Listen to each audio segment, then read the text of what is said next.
एकादशी होगी। तो चातुर्मास्य का अंतिम महीना है। इस कार्तिक के महीने में हम लोग अवध धाम में यहाँ पर बैठकर जानकी घाट श्री राम मलवा कुंज के सत्संग हाल में बैठ कर के देव दुर्लभ श्रीमद् भागवत कथा श्रवण करने जा रहे हैं। कथा तो और जगह होती, बड़े बड़े नगरों में, शहरों में, लेकिन अयोध्या की कथा का, तीर्थ की कथा का अलग ही आनंद होता है। यहाँ सत्संग तो मिलता, कथा सुनने को तो मिलती ही है, साथ में संतों का दर्शन भी होता है, संत दर्श भी होता रहता है साथ में, और सत्संग ही मिलता है, कथा भी सुनने को मिलती है।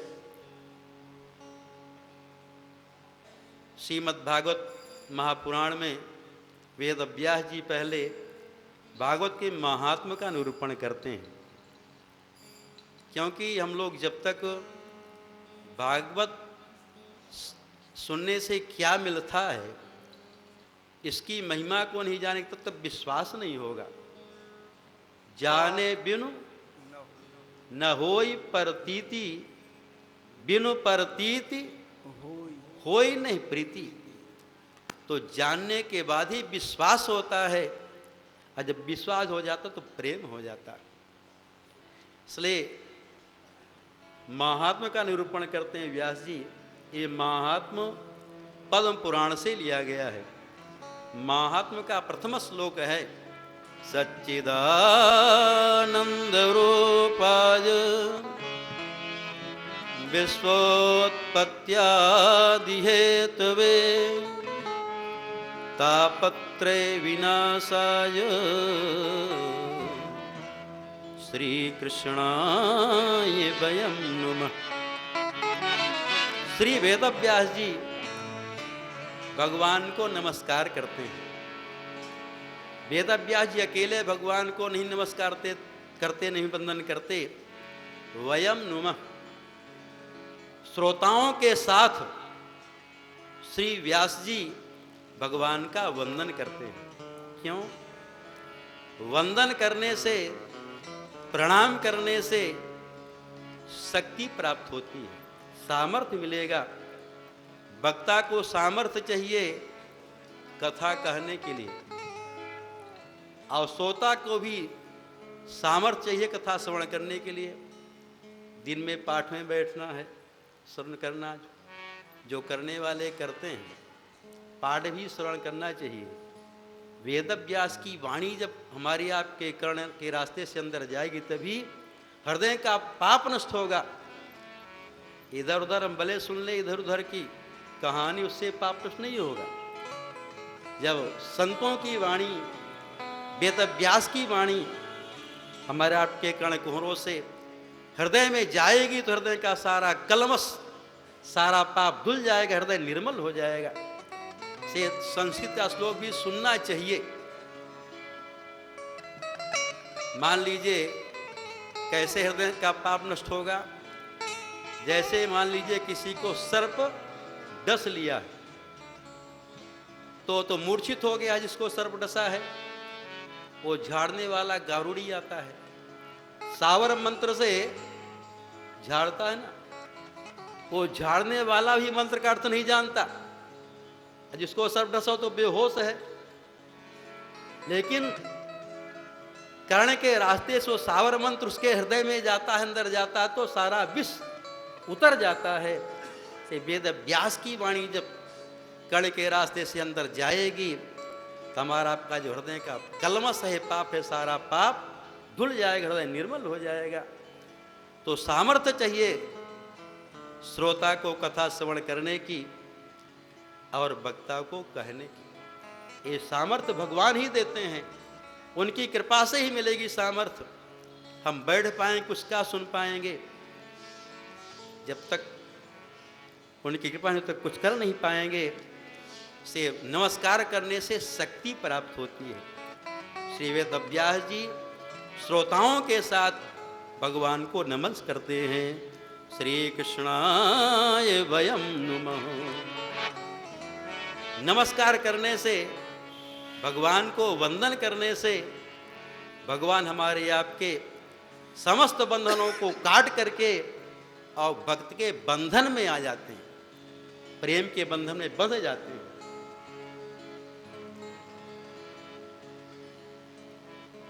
प्रणाम करने से भगवान रक्षा भी करते हैं। नमस्कार का मतलब है शरणागति, संपूर्ण शरणागति नमस्कार का मतलब है। अरे जब हाथ जोड़ करके जाए तो शरण में ही तो जाएगा। तो जब तक जीव सब प्रकार से भगवान की शरण में नहीं आ जाता, तब तक भगवान उसकी रक्षा भी नहीं करते, उसको ज्ञान भी नहीं देते और कुछ नहीं करते। जब शरण में आएंगे तो भगवान रक्षा भी करेंगे और सब कुछ देंगे उसको। चाहे कोई भी हो, अर्जुन भगवान श्री कृष्ण के सखा हैं, लेकिन तब तक भगवान श्री कृष्ण अर्जुन को ज्ञान नहीं देते, तब तक अर्जुन भगवान की शरण में नहीं आ जाते। अर्जुन स्वयं कहते हैं, शिष्यस्ते हम साधिमाम त्वाम प्रपन्नम, मैं आपकी शरण में हूं। कोई भी हो शरण में आए तो भगवान ज्ञान देंगे, चाहे भगवान का सखा ही हो, चाहे भगवान का मित्र ही हो, चाहे भगवान की माँ ही क्यों ना हो। माँ देवहूति भी भगवान कपिल की शरण में आती है। भगवान कपिल माँ देवहूति के बेटा हैं। उनको जब ज्ञान प्राप्त करना हुआ तो भगवान कपिल की शरण में आती हैं।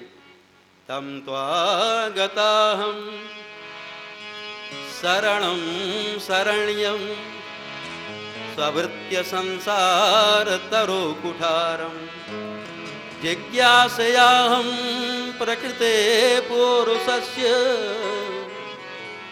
ननामि सद्धर्म विदाम वरिष्ठम।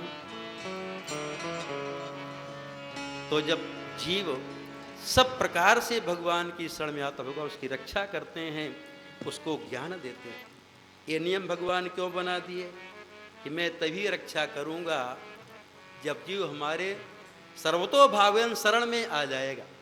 ये भगवान श्री राम ऐसा नियम बना दिए, घोषणा किए। अनंत जलराशि समुद्र के किनारे असंख्य बांदर भालुओं के बीच में खड़े भगवान श्री राम यहाँ ये घोषणा करते, जब विभीषण जी शरण में आए, ये घोषणा करते हैं कि एक बार भी यदि आर्त होकर के मुझसे रक्षा की प्रार्थना करेगा, मैं उसकी रक्षा करूंगा। सकृदेव प्रपन्नाय तवास्मीति च याच्यते अभयं सर्वभूतेभ्यो ददामे तद्व्रतं मम। ये नियम क्यों भगवान बना दिए? जो एक बार भी मेरी शरण में आकर मुझसे रक्षा की प्रार्थना करेगा, मैं उसकी रक्षा करूंगा। क्यों नियम बना दिए? यदि भगवान केवल रक्षा ही रक्षा करना शुरू कर दें, संसार का तंत्र चलेगा नहीं। भगवान को संसार को भी तो चलाना है, से उसी की रक्षा करेंगे जो उनसे रक्षा की प्रार्थना कर। कोई भी हो, चाहे पापी हो, चाहे अधम हो, चाहे नीच हो, वो भी रक्षा की प्रार्थना करे, भगवान उसकी रक्षा करते हैं। संसार तंत्र बाहित्वा तो रक्षापेक्षा अपेक्षते। तो नमस्कार का मतलब है संपूर्ण शरणागति। श्री कृष्णाय वयं नुमः। श्री व्यास जी श्रोताओं के साथ भगवान को नमस्कार करते हैं। श्री व्यास जी अकेले भगवान श्री कृष्ण को नहीं वंदन करते। श्री कृष्णाय वयं नुमः। श्री का मतलब श्री राधा जी के सहित भगवान कृष्ण की वंदना करते हैं। हमारे यहाँ वैष्णव में जुगल उपासना है। सीताराम, राधे श्याम, गौरी शंकर। बिना शक्ति के वो परमात्मा शक्तिमान हो नहीं सकता है। से श्री राधा जी के साथ भगवान को नमस्कार करते हैं। श्री कृष्णाय वयं नुमः। वो भगवान कैसे हैं? सच्चिदानंद रूपाय। भगवान सच्चिदानंद हैं। सत का मतलब है अविनाशी, जिसका कभी विनाश ना हो वही सत्य है। जो तीनों कालों में बना रहे, जो आज वर्तमान में भी है, जो भूतकाल में भी था और भविष्य में बना रहे, वही अविनाशी है। तो भगवान ही सत्य हैं और संसार असत्य है, क्योंकि संसार नाशवान है। संसार की जितनी वस्तुएं सब नाशवान हैं।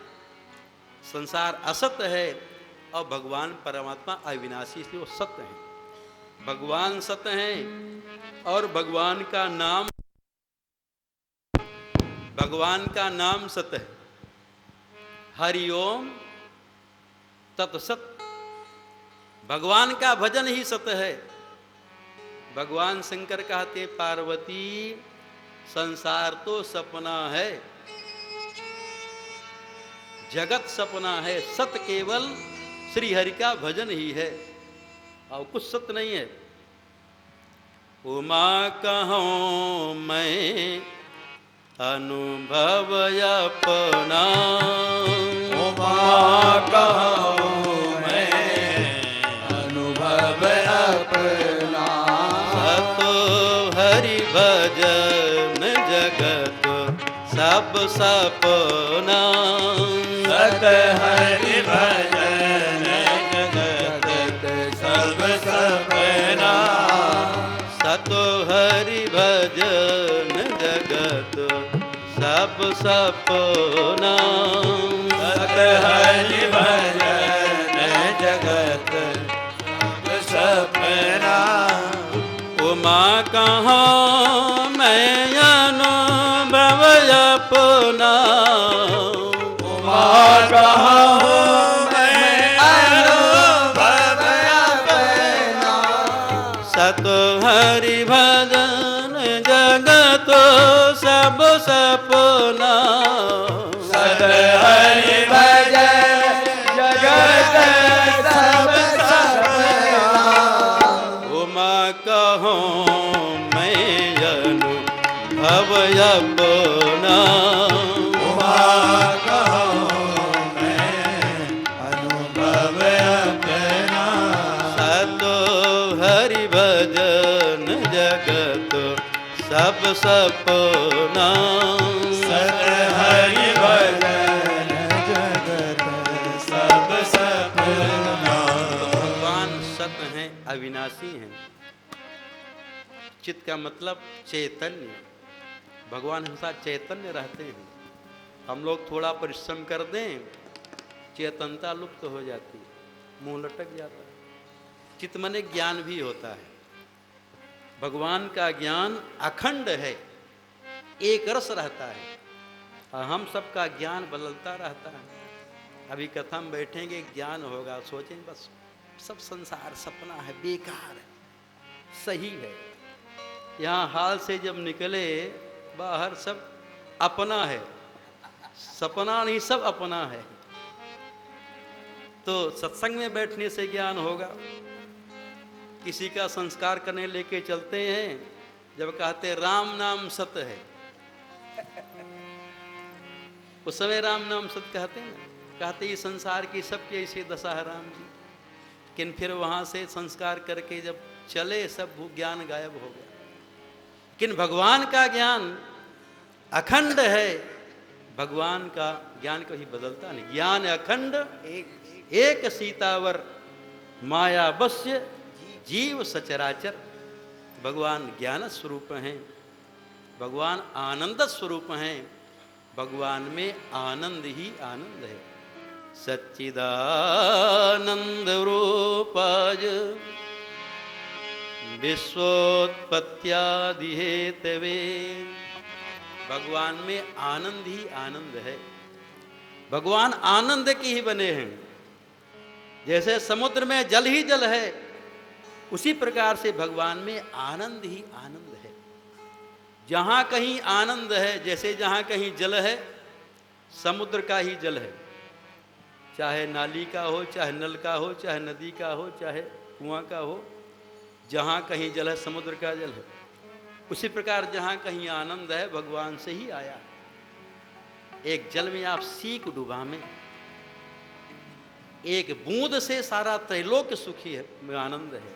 भगवान तो आनंद के सिंधु हैं, जो आनंद सिंधु सुख राशि, सी करते त्रैलोक सुपासी।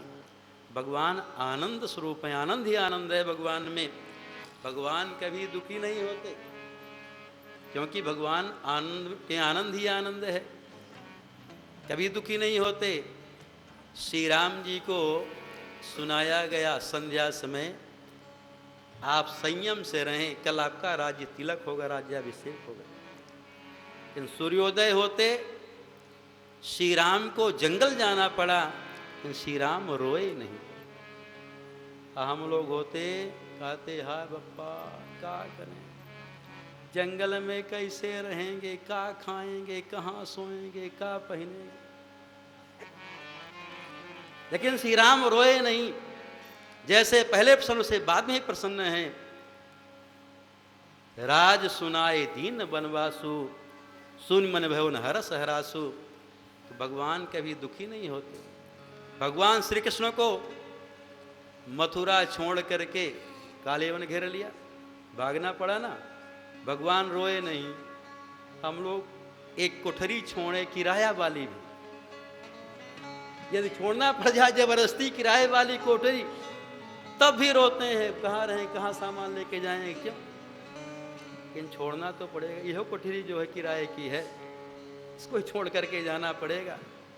तो भगवान कभी दुखी नहीं होते, भगवान में आनंद ही आनंद है। सच्चिदानंद रूपाय विश्वोत्पत्त्यादि हेतवे तापत्रय विनाशाय श्री कृष्णाय वयं नमः।